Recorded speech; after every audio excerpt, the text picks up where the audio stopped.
this season, this series called The People Problem.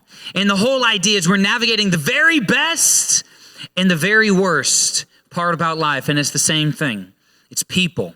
It's the complexity of relationships, the complexity of trying to, this pursuit of perfection that we all feel, yet it's not attainable through people.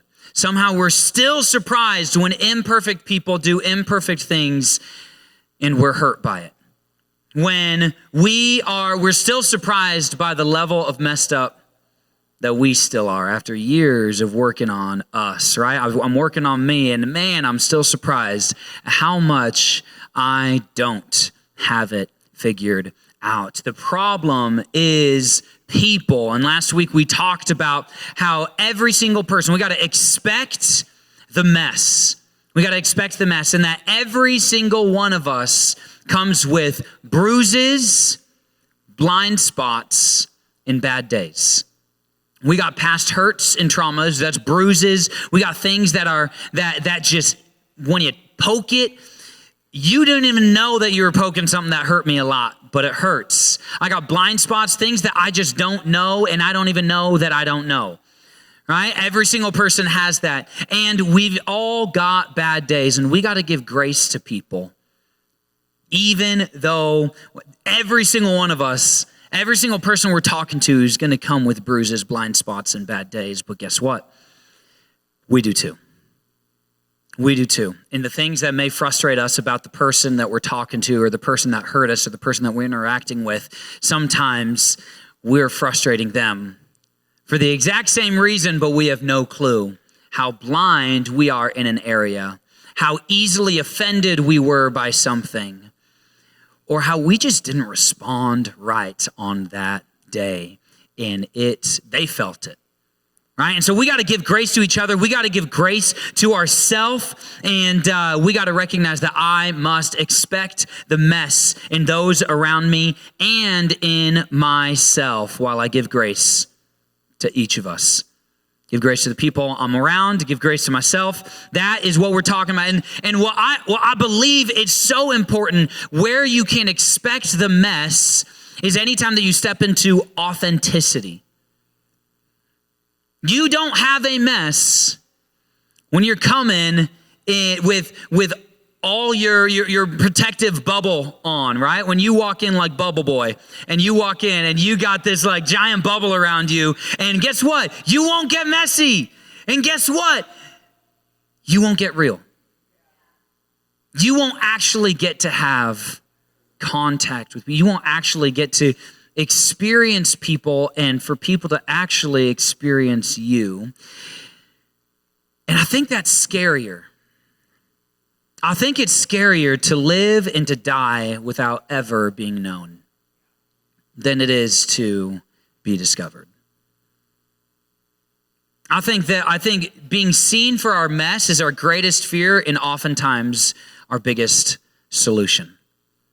The thing that we need most of, I need to be seen for all my junk, all my mess, all my dirt, all my past, all my baggage.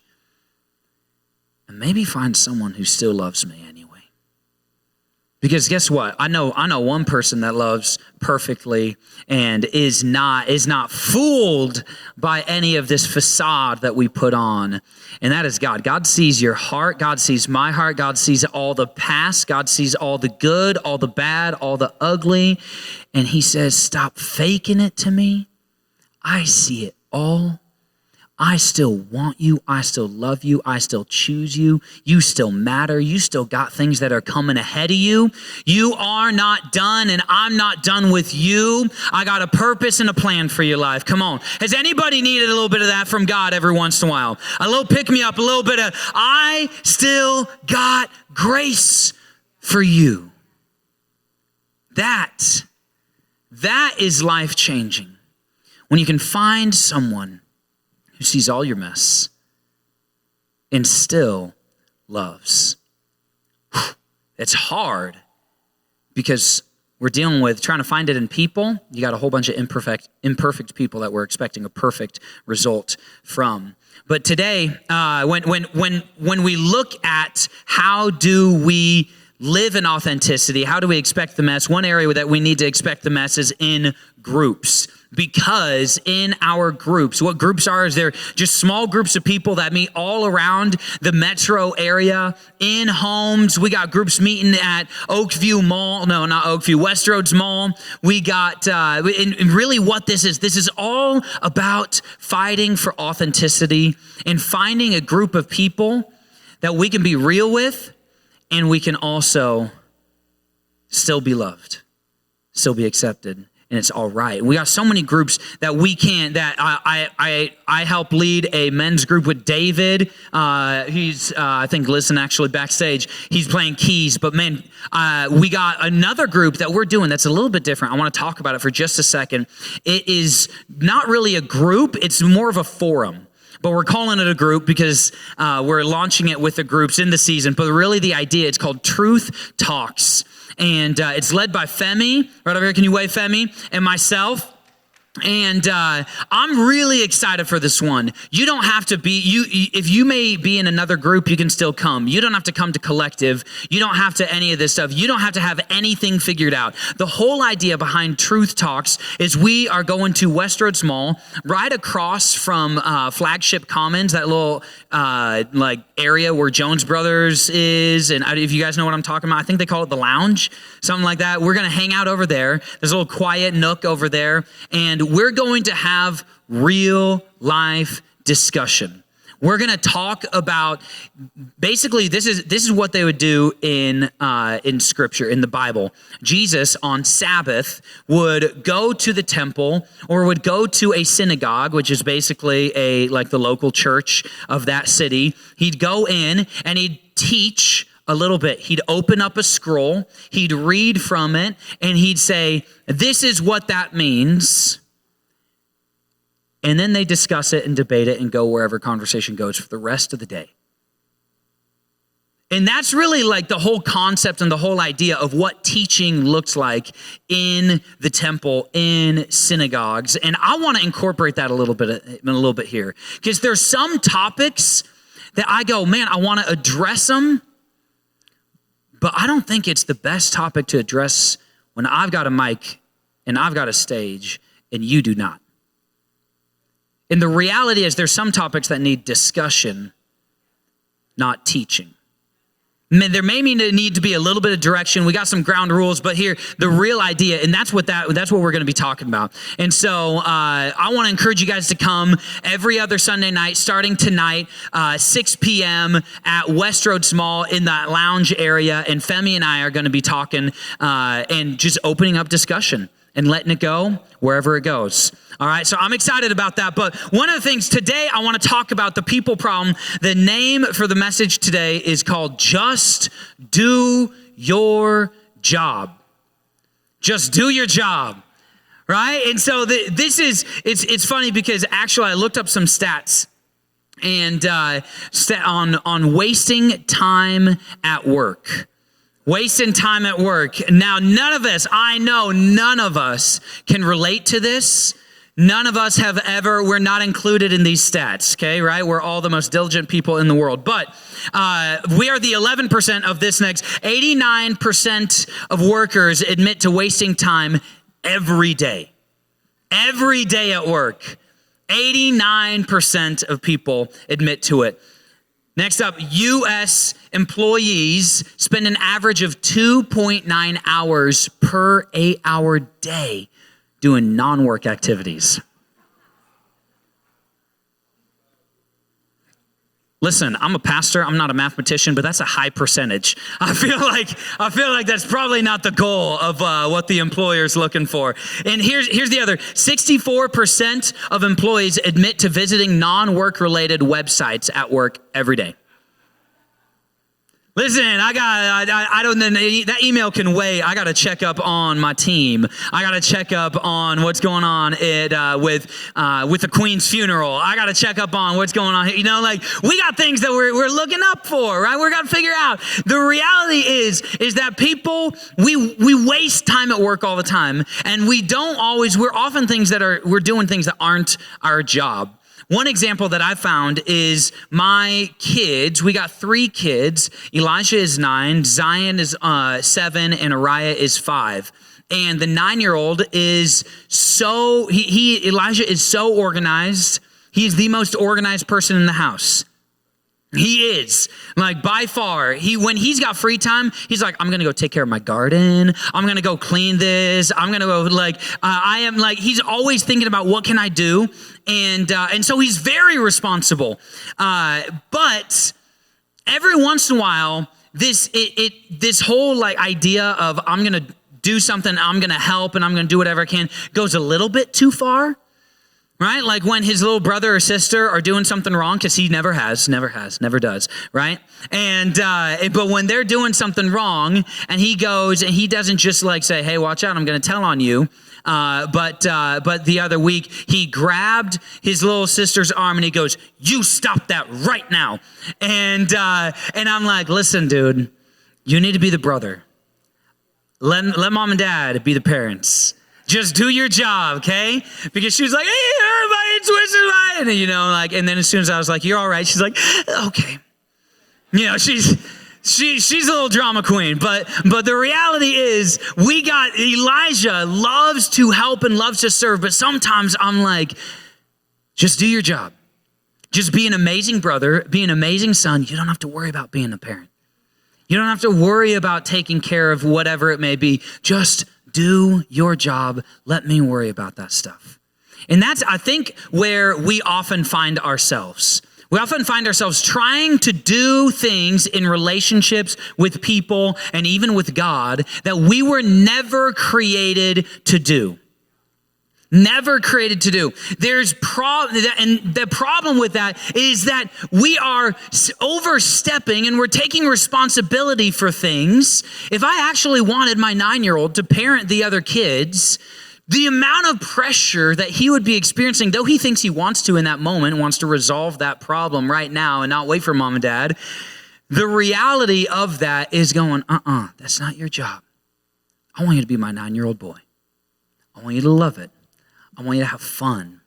I want you to get upset and let us know, and that's okay, right? We overstep our bounds all the time. And so we got to realize that we have certain jobs that we do have and that we don't have. So I want to go through, if you guys want to grab your notes out, if you guys want to pull out your phone, Bible app, let's get it ready because there's a lot of different notes I want us to take down. This is not your typical 2-point sermon. We got a bunch of different, I don't remember, we got like 6 or 7, 8 points, I don't know. So today, as believers, our job is, and it is not. Okay, ready? First one, as believers, our job is not to judge, but to love.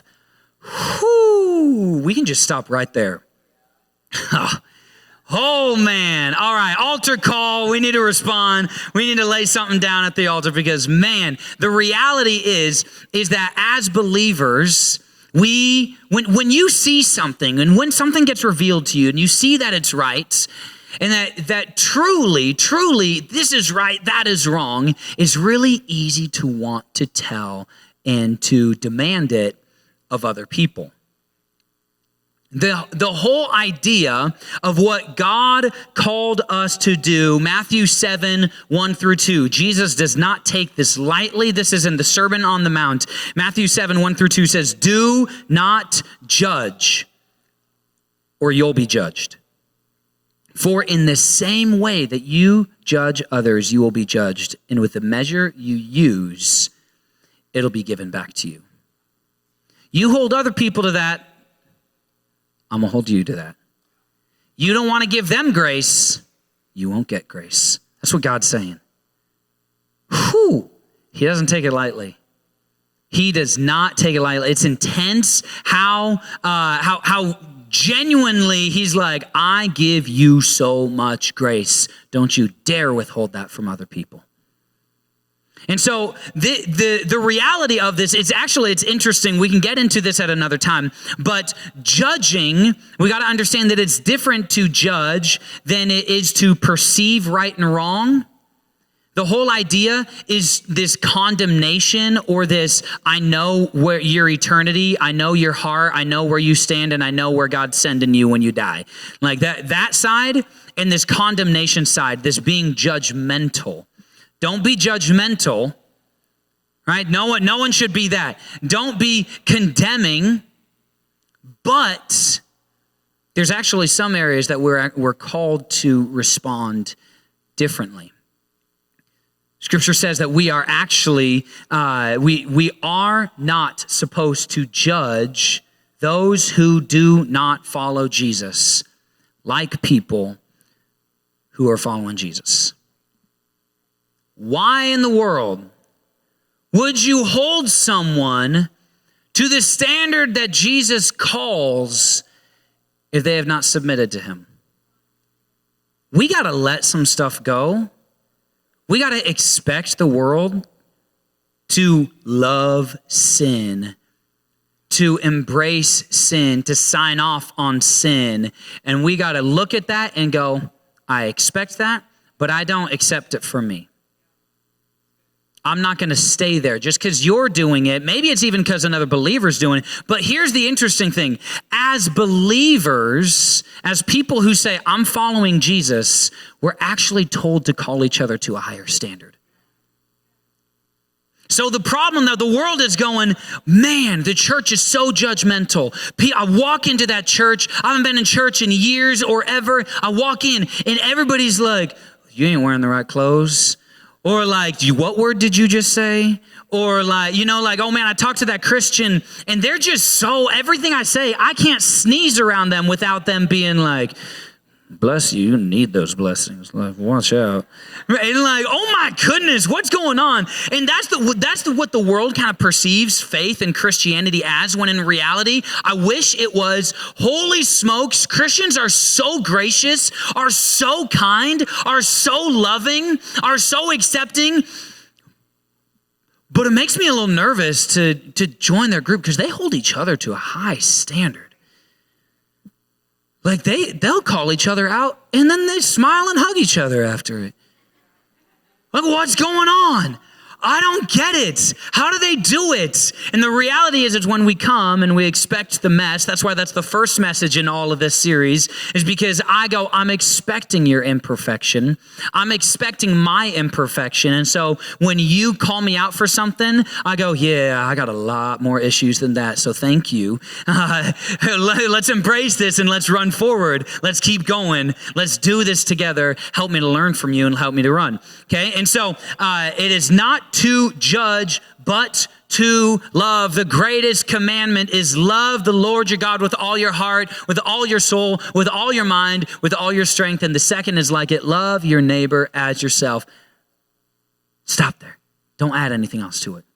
And then I got it. Not to judge, but to love. Second, not to be blessed, but to bless. God blesses, right? And man, I am blessed when I come around people, when I come around the church. I love it. I love getting to see the church be the church and us be blessings. Yet my job is not to wait for am I going to be blessed? Am I going to receive? No, my job as a believer is to go, how am I going to give? Now, how am I going to be blessed? How am I going to give? Now, how am I going to receive? How am I going to bless someone else?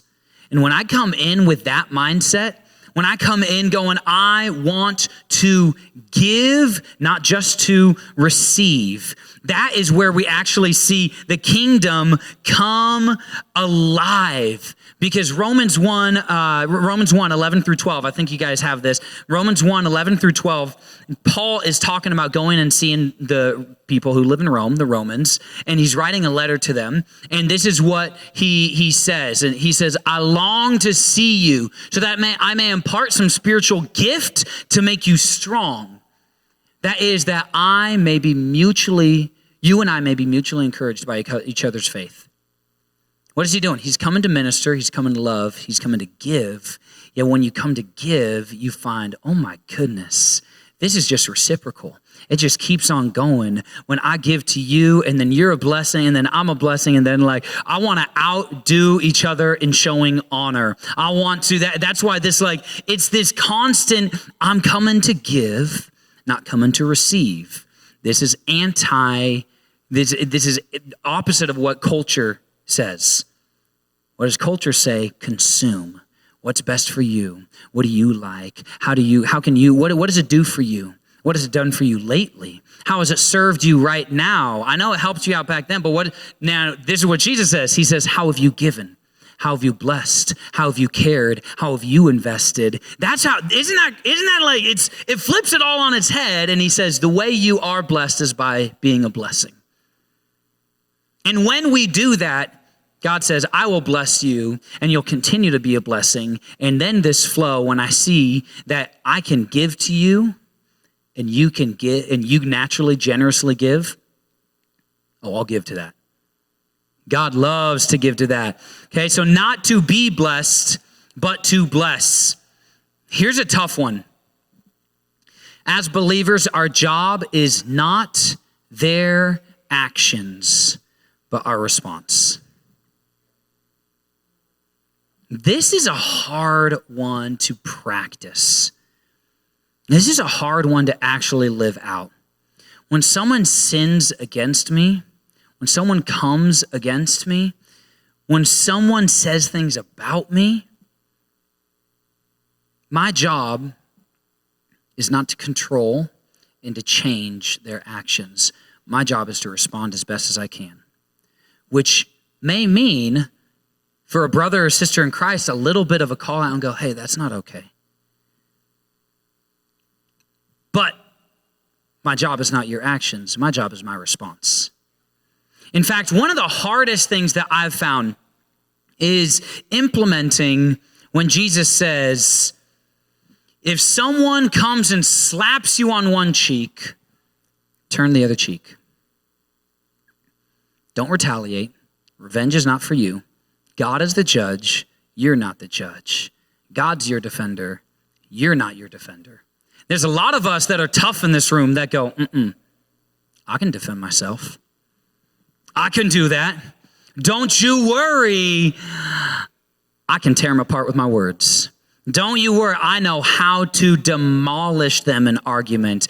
Don't you worry. I got a faster right hook than they've got a front. It doesn't matter. We like to defend ourselves, yet in the reality, some of the hardest things that I don't know about you guys. Everybody's got different hats, different titles, different things that you wear that you may become an enemy because of your gender, because of your position at work, because of your age, because of whatever it may be, because someone hurt them. They got a bruise. Remember, they got a bruise and a bad day because someone hurt them and you remind them. And so I've had times where whether it's because of my job, whether it's because of my age, whether it's because of my personality, but where someone comes against me and is mad at me and is hurt by me, and I realize my job right there is not to defend, to correct, to change, but it's to take a kick to the teeth. And just go, man, what you're saying hurts a lot, but I don't want to get in the way and give you more hurt. Because for me as a pastor, there's been a lot of spiritual leaders that have hurt a lot of people before, and we're going to talk a little bit more about that. But when I, as a pastor, and with that title, sometimes people come out because of the title. They don't like that. They don't like because of what I represent. And they'll come and I go, I got to take a kick in the teeth because otherwise I'm going to become the same thing that hurt them before. And what am I going to do? I'm going to give them more ammo. And I could prove them wrong. I could argue against it, and I want to, and sometimes I've chosen to, and I've made the wrong choice.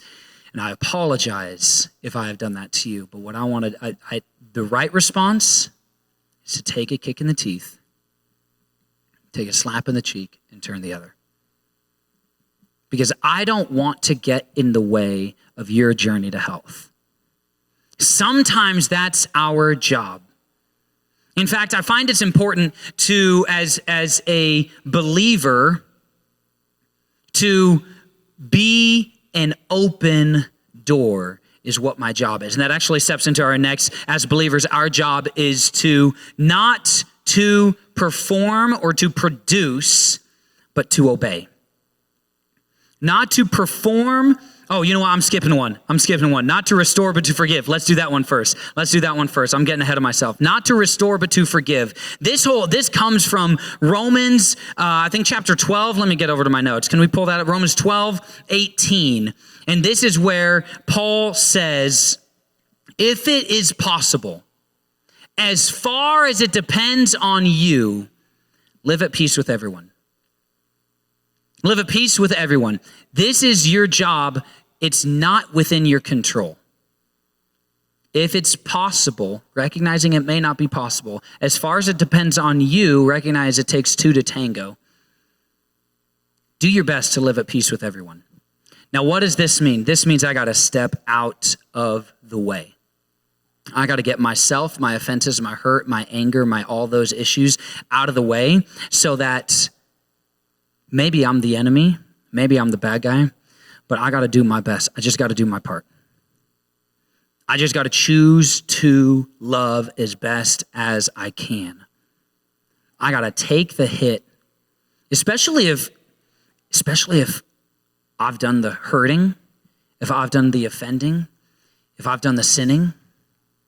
Sometimes I got to take a lot of hits for that. And go, yeah, that's on me. I'm not going to fight. I'm not going to defend myself. I'm not going to all this stuff. I'm going to do my best to live at peace, to find peace. But here's the reality. I can't make restoration happen. I can do my best. The Bible doesn't say, live at peace with everyone, no questions asked. It says, do your part. Just do your job. Because other people got stuff they got to figure out still. Can you do your part? And guess what? You may find that you had a blind spot for a long, long time that you weren't doing enough of your part. And then you got to find out and you got to take that next step as well. The reality is that we've got to find ways not to, I haven't failed when I haven't restored a relationship. I failed when I haven't given grace and I haven't tried and I haven't forgiven. That is what Jesus looks at. He says, hey, but did you do, I don't care what they did. I'm not talking about them right now. I'm talking about you. How has your heart responded? What have you done? And this is the hard part as being a Christian is it's not to, what are we called to do? We're called to live. We're called to be on mission. We're called to be ministers and missionaries everywhere we go. Yet our job is not to produce. Our job is not to produce or to perform, but to obey. In fact, this is what Paul says about this. He says in 1 Corinthians 3:5-9, he's talking about, Paul talks about this dude named Apollos, and dude was just a legendary communicator. Paul was amazing, Apollos was amazing, and people are going, yeah, but I was converted by Apollos, yeah, but I was converted by Paul, so I'm better than you, no, I'm better than you, but and they got all these arguments, and they're picking their favorite. Now think of it in this way, denominations. And that's the whole idea. I got this pastor, I got this church, I got this denomination, I got this thing. And Paul's like, chill out. And then he says this, 1 Corinthians 3, he says, after all, who is Apollos? Who is Paul? We're only God's servants through whom you believed the good news. That's all I am is a servant. All my job is to do, God told me, I did it. Each of us did the work the Lord gave us. I planted the seed in your hearts. Apollos watered the seed. God did the growing. Don't give us, don't praise us for that. That's not, all I'm doing is I'm saying yes, that's it.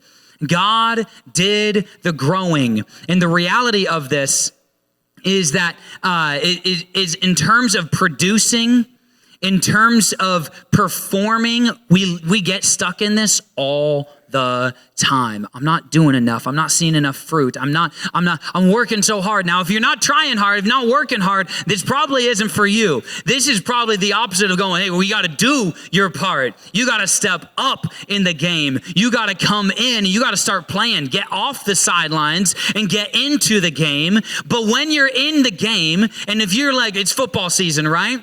And if you are doing your part on the team and the 11 other players that are on the field aren't doing their part, you will fail every single play. But your job is to do your part.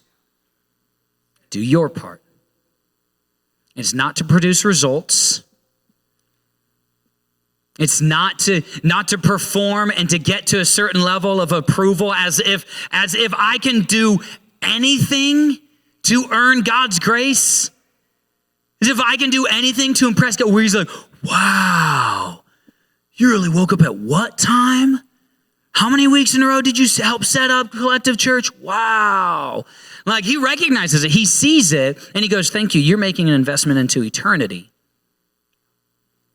But it's also what I've asked you to do. And so don't perform, don't produce, just obey. My job is to obey as best as I can. I love, this is where the Christians are a doorway. When you're ministering, what your job is to do is to be a doorway. And I can come and give, this is what I hate about the people on the streets that are shouting out, y'all gonna burn in hell. You're going to die. God hates these people. God, like, here's the thing. Even if what they're saying may even for most of the time, they're not saying things that are true. But even if they were, I go, listen, the way you're ministering, is it like it cracks the door about this wide. And you can maybe go, oh, wow. In fact, I know someone who's converted by someone who yelled at them and said, you're going to hell. And she's like, what? What? And like, that only person I've ever met in my entire life has had a positive experience with that. Every other person, because guess what? 99.999% of people, that door is shut for. They hate it. 1% may find something good.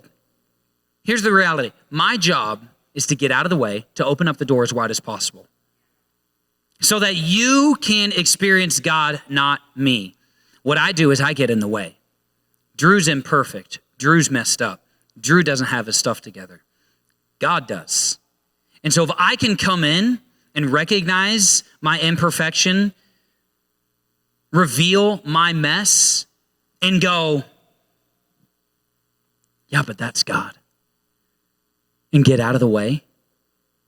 That's not my job to perform, to make you impressed by me, to stand up on the mantle and go, look at me, isn't this great? No, my job is to get out of the way. Now, where it gets hard is with the next two. If we can pull up the next two, not to save, but to serve, and not to own, but to steward. We can get the band to come up. When I have someone that I love so desperately, so dearly, so much, and what do I want? I want to see them come to hope. I want to see them come to know Jesus so badly. I've got the right answer for you.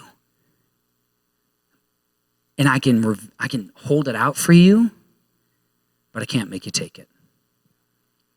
My job is never to save. My job is to serve. My job is to give. Paul goes, I'm going to sow the seed. Apollos goes, I'm going to water the seed. And the rest is God. The rest is between God and you.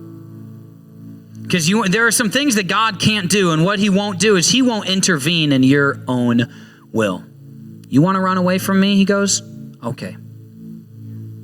I'm not going to force you. You're not my puppet. You're not my robot. I want you, but I'm not going to force you. I'm going to serve, and I'm going to let the rest be between God and them. I'm going to pray the snot out of it. I'm going to pray so hard to see that move. And then the next is not to own, but to steward. The reality, what this is my things are not my things. My life is not my life. My gifts are not my gifts. My actions are not even supposed to be for me. I'm a steward of God's. God, all of it came from God. God's creator. God's the giver of good things. And so I've got to give all that I have. We see Colossians 4:1-2 says, whatever you do, work at it with all of your heart as working for the Lord. That's Colossians 3:23. Let's pull that up. Whatever you do, work at it with all of your heart as working for the Lord, not for human masters. For it's the Lord you're serving. All I got to do is bring my best, which in light of a holy, mighty, incredible God is pretty pathetic. But it's like, hey, this is all I got. He's like, yes, that's what I want. That's what I want. That's what I want. Bring all of you. Bring all of you. And so you may have, let's keep this up. You may have one or two of these on here. And I just want you to focus on one or two. I want you to focus on one or two of these that you go, I gotta do my job. Because there's some things where we're taking on the job of the people around us. I'm trying to restore this relationship. Why aren't they? I'm trying to fix this thing. I'm trying to solve their problems. I'm trying to get them hope and saved and all this. Lay it at the altar. That's not your job. That's not your job. If we can stand up, I got one more thing. I feel like specifically in terms of other people, we try to take the job from God. And God's saying, stop trying to do my job. I'm the parent. You're the kid. I'm the good leader. I'm the one that's been pursuing them for longer than you've even known them. I've loved them since before they were even born. I knew they'd be right here, right now. I knew they'd mess up so much. Give them to me. Maybe you got to give your situation to God. Maybe we got to do a little bit more of, God, I'm trying to control this thing. I know the end that I want, but it's out of my control. Would you take it? I feel like God's saying, man, I got a job and I need you to just serve. I need you to just steward. Because he's going, stop trying to find your own truth. I got truth. Stop trying to make everything happen. If anything good has happened, it's because of me anyway. It's not you. And the amazing thing about this is this actually, we can take this as like, man, God, you're controlling, or we can realize what it actually does. What am I doing with my son, Elijah? I'm saying, I want you to be free to be a kid. And it gives this incredible freedom to pursue God without fear of rejection. I don't got to perform. I don't got to get a certain result. I can minister to people, free to minister to people without the weight of fixing the problems. I can submit to bosses or managers without the responsibility of owning their leadership decisions. I can genuinely love people, even though that means it might hurt. And it probably will. I can give to people without the expectation of reciprocation or even proper management, honestly. I can serve knowing that your actions are part of a much bigger picture than what I'm doing right now, that God is painting. Take the burden off. Jesus says, come to me if you're weak. Come to me broken. Come to me a mess. That's what I want. Just do your job. Surrender. You come weak. You come a mess. You come ugly. I'll be the perfect one. Don't try to do it. Now let's start walking through. Let's start fixing stuff. But don't expect perfection from yourself, and don't expect perfection from the people around you. But let's walk. Let's do it. Do your part. And if you have something on here that you go, man, I need to learn to love, not judge, but love, not be blessed, but bless. If you got something, if you just want to respond and come on up, and this is what we're going to do, is we're going to lay down the first half of this sentence at this altar. We're going to lay it down in this picture of I'm coming forward, and I'm just going to go, I am laying down my judging. I am laying down my need to restore a relationship. I'm laying down my performance and my fruit. I'm laying down the people's actions of how they've hurt me. I'm going to lay that down. If you want to come forward and you go, okay, I'm laying it down, would you just physically, what this is I'm leaving this at the altar. It's a metaphor of going, I'm leaving this at the altar. Come on forward and you can do that. And what I want to do is we're just going to worship, we're going to pray, we're going to sing, and we're going to give it all to God, because we've got one job. We've got one job. God's going, stop trying to do all of this stuff over here. Come on forward. You can come on forward. He's saying, stop doing that. All I want for you, all I want, your job is real connection with me. Real relationships with others, and real impact in the world. Focus on that. My burden's easy. It's light because you got grace for it. Don't worry about the other things. Don't worry about the other things. That's on me. So if you want to come, if we can get the prayer team up as well, I want to make sure that the prayer team is available to come pray. If you need prayer, or if you just want to put your hand up and get an eye, we got a couple people with lanyards on the prayer team up here, or ask them to come to you, or go to them, whatever you want. But we're going to take a minute. We're going to give this to God. We're going to surrender. We're going to say, God, I'm just going to do my job. And that is it. Heavenly Father, right here. Right here. If you need to come forward, you can come forward. However you need to respond, right here. As all our heads bowed and eyes are closed, you can do it right now. Jesus, right now, I just pray. I pray, God, the weight and the burden and the junk and the unforgiveness and the baggage and the chains that people are carrying, God, we weren't made to carry that. And Jesus said, I took it to the cross. I already killed that thing. I already owned that thing. Don't pick that back up. That's mine. God, I pray we give it to you. We give it all to you. We surrender to you. It is yours, not ours. And God, would you teach us? Would you free us to just do the things that we're called to? Just to the things that you've called to. God, to love you with our whole heart. To show love and compassion to those around us. And to live on mission. Impacting and blessing the world around us. And everything else is yours, God. In Jesus' name.